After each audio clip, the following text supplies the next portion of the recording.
शैलोम। सबको जय मसीह की। इन दिनों हम 7 भयंकर पाप पर वर्णन और विचार कर रहे हैं, अध्ययन कर रहे हैं। तो आज का हमारा विषय या 6 नंबर का पाप जो है वो आलस्य है, जिस पर हम आज मनन करेंगे। बाइबल की शिक्षा देने वाले बहुत से लोगों का ये मत है कि आलस्य जो है इतना बड़ा पाप नहीं है, लेकिन जैसा कि प्राचीन काल में होता था। परंतु जब इस बात पर मैंने अध्ययन किया और तो इस विचार से मैं सहमत हो गई कि ये भी एक बड़े पापों में से एक है जो आज संसार में प्रचलित है। आलस्य का अर्थ होता है कार्य और श्रम में अरुचि, सुस्ती और ढिलाई। ये पाप का हमें अवगत कराता है। सुस्ती करने वाले और ढिलाई दिखाने वाले के नष्ट करने वाले गुणों की आलोचना बाइबल करती है। आलस्य से भारी नींद आ जाती है। जो प्राणी ढिलाई से काम करता है वह भूखा ही रह जाता है। नीतिवचन 19:15। फिर नीतिवचन 21 और 25 में बाइबल कहती है, आलसी अपनी लालसा ही में मर जाता है, क्योंकि उसके हाथ काम करने से इनकार करते हैं। बाइबल बताती है कि ये आलस्य का जो पाप है एक ऐसा निराशाजनक पाप है जो जीवन में निराशा उत्पन्न करता है। एक व्यक्ति जो है वह निष्क्रिय और निरर्थक हो जाता है। ऐसा व्यक्ति यीशु के अनुयायी या यीशु का शिष्य बनने के अयोग्य ठहरता है। एक आत्मिक आलस्य ये परमेश्वर के प्रति पाप है, और ये अपने आप में भी हम आलस्य करके अपने स्वास्थ्य को भी बहुत इफ़ेक्ट कर सकता है। आलसी व्यक्ति पानी के बहाव के कारण बहती हुई लकड़ी के समान है, जो जिधर चाहिए उधर वो उसके साथ बह के चली जाती है। बहुत से लोग होते हैं जो वचन को पढ़ते हैं, लेकिन वचन हमें क्या बताता है इस पर हम ध्यान नहीं देते। वचन नीतिवचन 6 और 6 में हमें मिलता है पढ़ने के लिए। मैं आपके लिए पढ़ूंगी। इसमें इस प्रकार लिखा है, हे आलसी, चींटियों के पास जा और उनके काम पर ध्यान दे और बुद्धिमान हो। अर्थात जो लोग आलस्य करते हैं उनके अंदर बुद्धिमत्ता नहीं पाई जाती। तो वो एक प्राणी, छोटा सा चींटी की तरफ ध्यान देने के लिए परमेश्वर कह रहा है कि उसके कामों को देखो कि वो कैसी अपने कामों में प्रॉम्प्ट होती हैं। तो उसको उसके पास देख करके तुम सीखो और बुद्धिमान हो जाओ। इफिसियों 5:14 कहता है, हे सोने वाले जाग, मुर्दों में से जी उठ, तो मसीह की ज्योति तुझ पर चमकेगी। कितने ही लोग अपना स्वास्थ्य और जीवन आलस्य के कारण खो देते हैं। ये इसलिए नहीं कि उन्होंने पाप किए के कारण, लेकिन शरीर को दूषित किया है क्योंकि अपने शरीर की चिंता नहीं की आलस्य के कारण, और इतने आलसी हो जाते हैं कि वो अपने शरीर की चिंता भी करना नहीं चाहते। पवित्र शास्त्र में कुछ न करने के आचरण को पाप समझा गया है। यह पाप उन अन्य पापों की तरह ही है जो प्रत्यक्ष रूप में किए जाते हैं। मत्ती 7 और 13 में कहा है कि चौड़ा है वह फाटक और चाकल है वह मार्ग जो विनाश को पहुंचाता है, और बहुत तेरे हैं जो उसमें प्रवेश करते हैं। और यीशु मसीह ने हमको तोड़ों का दृष्टांत भी दिया है। मत्ती 25:26-30 में लिखे, हे दुष्ट और आलसी दास, वह तोड़ा उससे ले लो और उस निकम्मे दास को अंधेरे में डाल दो, जहाँ रोना और दांत पीसना होगा। देखो, उस आलसी दास ने तोड़ा लेकर के जमीन में गाड़ दिया, उस पर ध्यान नहीं दिया, उस पर काम नहीं किया। और जिसको 5 थे उसने उस पर डबल कर दिया, उसने काम किया और डबल। और जिसने आलस्य किया उसको इस तरह का दिमाग मिल रहा है। जब हम देखते 5 कुमारियों का उदाहरण भी हमारे सामने है, उनका भी पाप और छल या व्यभिचार करना अथवा झूठ बोलना नहीं था उनका पाप था आलस्य करना। और उन्होंने लापरवाही के कारण क्या किया, अपने पास तेल नहीं लिया। और लज्जाजनक उनका पाप ये था कि वो सुस्ती के कारण, आलस्य के कारण सोती रही। उनको दंड मिला कि जब दूल्हा आया तो उस सुअवसर को प्राप्त कर नहीं सकी और उनके लिए द्वार बंद हो गया। यह परमेश्वर की आवाज़ ने उनको दंड सुनाया कि मैं तुम्हें नहीं जानता। इस आलस्य के कारण देखिए परमेश्वर में आप मनुष्य में जो है दूरी हो गई। ये मत्ती 25 और 12 में आपको मिलता है।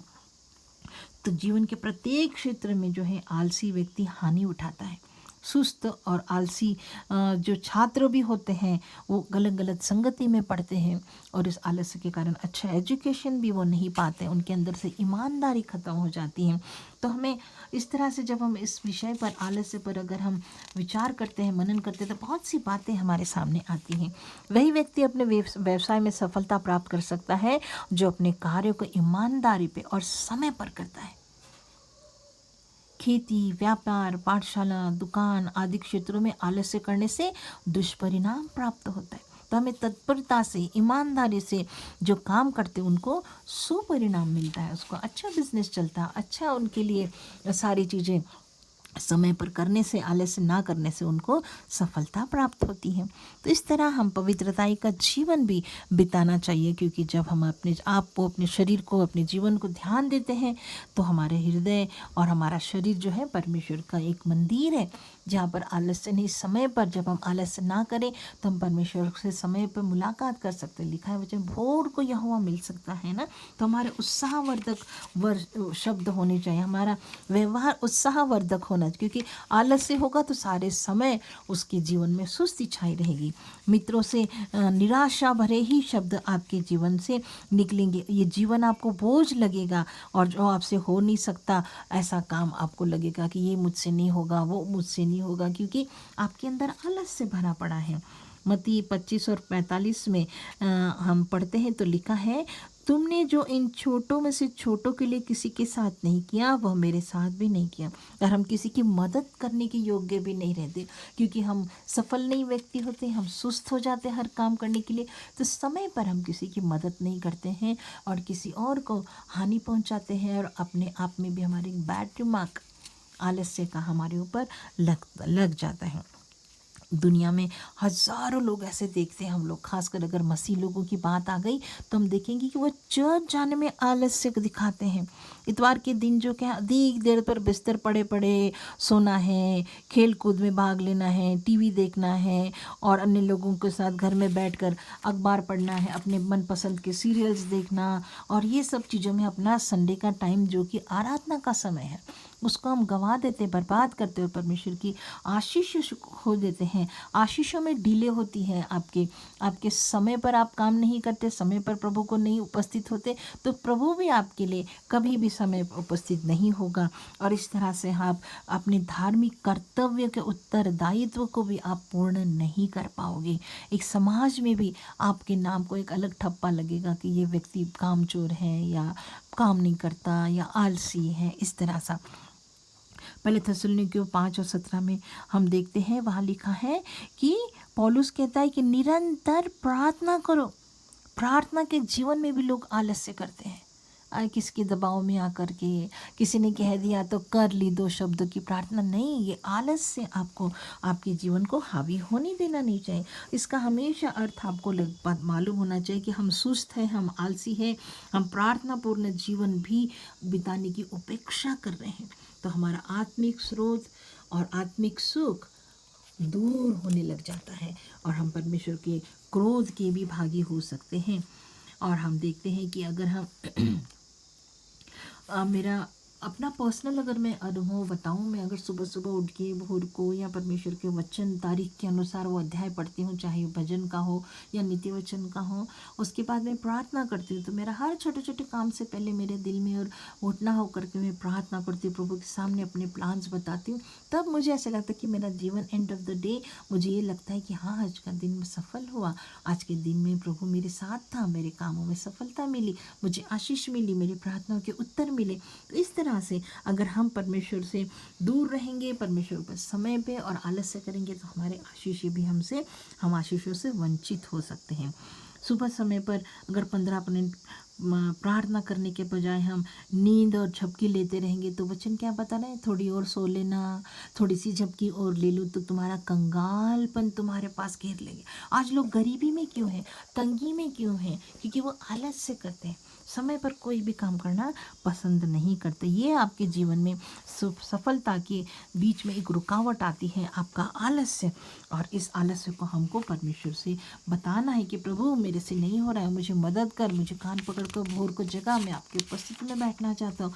तब हम परमेश्वर से मिलने के समय के अवसर ढूंढने लग जाते हैं जब हम असफल होते हैं, और फिर हमें चाहिए कि हमें ज़रूर सुधर जाना चाहिए कि प्रभु के सामने हम आए। पहले पतरस 2:2 में लिखा है, निर्मल आत्मिक दूध की लालसा करो ताकि उसके द्वारा उद्धार पाने के लिए बढ़ते जाओ।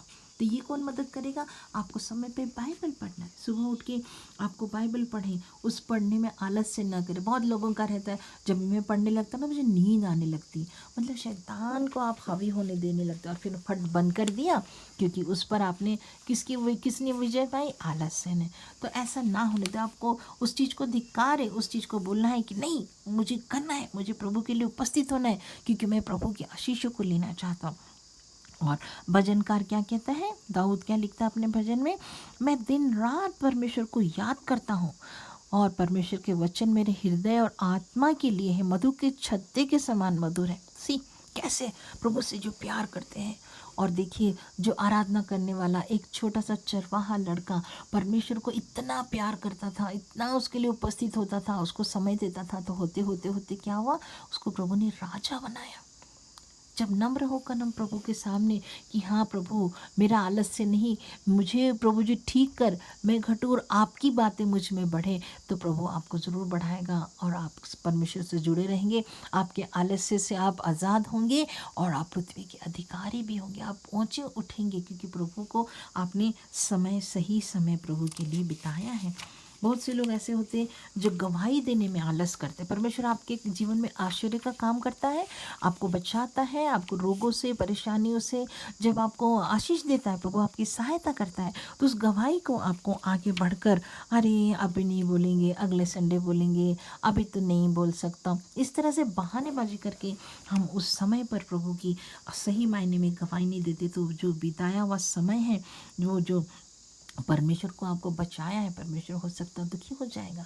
प्रभु सोचेगा, देखो मैंने इसके समय पर इसकी सहायता करी, और ये मेरे लिए मेरा नाम लेने को भी ये आलस्य कर रहा है। तो इस तरह से हमें जानना है मेरे प्रियो, इस पाप में हम ना फंसे, इस पाप से हम दोषी और पीड़ित ना होने पाए। प्रभु से कहो, प्रभु मेरा आलस्य दूर कर, मुझे प्रयत्न करने वाला बना। मुझे लिखा है कि प्रयत्न करने में आलसी ना हो। कुछ भी मेरे पास, चाहे चर्च का काम हो, मेरा घर का हो, मेरे बिजनेस का हो, मेरे जॉब का हो, प्रभु मैं प्रयत्नशील रहूँगा, मेरी सहायता कर, क्योंकि आपका वचन ऐसा करते हैं। और हमारे रहन सहन के तरीके में भी आलस्य नहीं आना चाहिए। हमारा जो पहनने का पहरावा है कि अरे फटा पहन लिया, या फिर आपने उसको प्रॉपर प्रेस नहीं किया, तो आपको एक आलस्यपन झलकता है। तो इस तरह से हमें प्रभु के सामने समाज में जहाँ कहीं भी हम अपनी आशीषों को अपने रहन सहन से दिखा सकते हैं कि मैं प्रॉम्प्ट हूँ, मैं बहुत तत्पर हूँ, मैं अपनी चीज़ों में बहुत पर्टिकुलर हूँ, क्योंकि परमेश्वर मुझे शक्ति देता है, परमेश्वर ने मुझे अच्छा समय दिया, ये समय गंवाऊंगा नहीं, लेकिन अच्छी बातों के लिए अब मुझे ये जो परमेश्वर का मैं शरीर है, मंदिर हूँ, उसको मैं अच्छा बना कर रखूँगा। हमारा दिखना परमेश्वर के सामने अच्छा हो, लोगों के सामने अच्छा हो, जाने की प्रभु का भक्त है, लेकिन ऐसे ही नहीं बैठे रहना, लेकिन प्रभु आपसे प्यार करता है, तो उस चीज़ को आपके जीवन में आलस्य के दूर करते हुए आप अच्छे और प्रॉम्प्ट दिखने चाहिए। दान देने में आलस्य करते हैं, चलो इस महीने नहीं दिया, मैंने दशमांश अगले महीने दे दूंगा, और इस तरह से ना देने की आदत हो जाती, आलस हो जाता है आपके अंदर, और आप इस तरह से परमेश्वर का सही मायने में आदर भी नहीं करते हैं। तो इस तरह से परमेश्वर हमको सिखाना चाहता है। आज इब्रानियों 6:12 लिखता है कि तुम आलसी न हो, वरन उनका अनुसरण करो जो विश्वास और धीरज के द्वारा प्रतिज्ञाओं के वारिस है। हम प्रतिज्ञाओं के वारिसदार लोग हैं, तो हमें आलस्य से दूर रहना ही है। तो परमेश्वर के जो क्रूस को हम देखते हैं, उसने समय रहते, जब हम पापी ही थे, तब मसीह ने हमारे लिए प्राण दिया। इमेजिन करिए, अगर समय रहते आपको बजा लिया ना जाता पाप की दलदल से, पाप की आग से, तो फिर आप कहाँ होते? इस तरह से प्रभु के वचन से हमें सीखना। याकूब 4:7 में लिखा है, इसलिए जो कोई भला करता है और जानता है और नहीं करता, उसके लिए यह पाप है। आलस्य आपको काम समय पे नहीं करने देता, ये परमेश्वर की दृष्टि में पाप है। क्योंकि वो परमेश्वर कहता है कि तुम समय रहते आलस्य मत करो। प्रयत्न करने में आलसी ना हो। यही चाहता है प्रभु कि आपके जीवन से आलस्य दूर हो जाए। आप कह सकेंगे कि अब मैं कैसे बदलूँ अपने आप को, ये तो मेरे अंदर हावी हो गया, अब मेरी ये आदत हो गई है देर उठने की, सब काम आज का काम कल पे ढकेलने की। तो इस तरह से इस पाप से मुझे कौन बचाएगा? हमें इस पाप से भी परमेश्वर के सामने पश्चाताप करना है। दूसरे पापों की तरह भी ये फिर ऐसा ही आलस एक आदत नहीं है, एक स्वभाव नहीं हो गया आपका। आप इसे बदल सकते हैं, समय रहते आप इससे छुटकारा पा सकते हैं। मत्ती 27 और 36 में लिखा है, वहाँ बैठकर उसका पहरा देने लगे। यह वाक्य उस समय यह करता है कि परमेश्वर के पुत्र को जब क्रूस पर चढ़ाया जा रहा था तो बहुत से लोग वहाँ पर देखकर केवल उदासीन होकर देखते रहे। उन्होंने क्या किया? परमेश्वर के उस बलिदान को ग्रहण करना चाहिए था, तौबा करनी चाहिए, ये कहना चाहिए कि मेरे खातिर प्रभु यीशु मसीह क्रूस पर मरा, मुझे केवल बैठे नहीं रहना, मुझे इसको ग्रहण करना है, इस बात को लेना है, मुझे अपने पापों की क्षमा मांगनी, तब मैं उद्धार पाऊंगा। और फिर दूसरे लोगों को भी जो अभी पाप में पड़ रहे हैं, जो मसीह की बलिदान को नहीं जानते, उनको मुझे बताना है। ये अपना सुसमाचार सुनाने में मुझे आलस्य नहीं करना है, क्योंकि हम परमेश्वर की क्षमा जब जानते हैं और हम कहते हैं कि जब यीशु मसीह ने सारे पापों को क्षमा कर दिया तो उसमें ये वाला पाप भी क्षमा किया।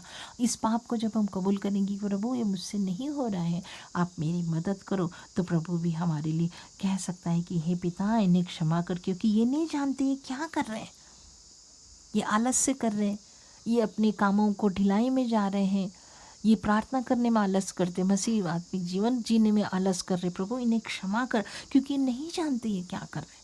परमेश्वर ने आपके लिए माफ़ी मांगी है। अब आप भी अपने जीवन को समर्पित करें, कहें प्रभु मेरे लिए स्वर्ग का द्वार बंद मत कीजिए, उन 5 कुंवारों के समान ऐसा मत कहिए कि मैं तुम्हें नहीं जानता। आज मैंने जान लिया कि आलस्य एक बड़ा पाप है आपकी दृष्टि में।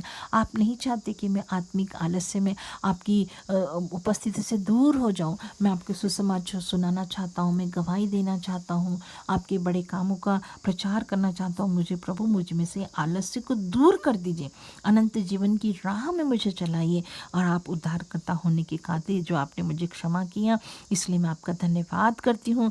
और आलस्य की और ढिठाई के हर एक बुराई को, हर एक प्रकार की इस आलस्य की आत्मा को मेरे जीवन से दूर कीजिए।